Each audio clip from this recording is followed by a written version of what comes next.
ফ্যাসিস্টদের হাসিনার সেই রক্তখেকু আচরণকে ভুলে যায় নাই। তার প্রমাণ আজকের এই ঢাকা শহর। তারা ভেবেছিল দলের দলে মতের মতে বিভিন্ন দলের মধ্যে বিভাজিত হয়ে গিয়েছে।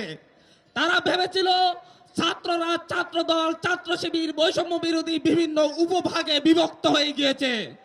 তারা ভেবেছিল এই দেশের মানুষ বিএনপি জামাত জান বাম এই সকল ভাগে বিভক্ত হয়ে গিয়েছে। কিন্তু আজকে ঢাকা শহর সহ সারা দেশ প্রমাণ করছে ফ্যাসিস্ট হাসিনার বিরুদ্ধে, আওয়ামী ফ্যাসিবাদের বিরুদ্ধে, শেখ হাসিনার বিরুদ্ধে বাংলাদেশের মানুষ দল মত নির্বিশেষে সকলে ঐক্যবদ্ধ।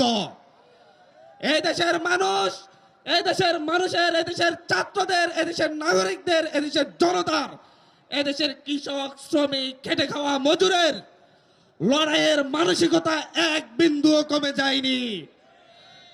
তারা শুধুমাত্র বলেছিল গুলিস্তানে আসবে, কিন্তু ঢাকা শহরের প্রতিটি পয়েন্টে পয়েন্টে গতকাল সন্ধ্যার পর থেকেই ছাত্র জনতা কৃষক শ্রমিক মজুর সকলে তাদেরকে প্রতিহতের জন্য রাজপথে স্লোগান তুলেছে।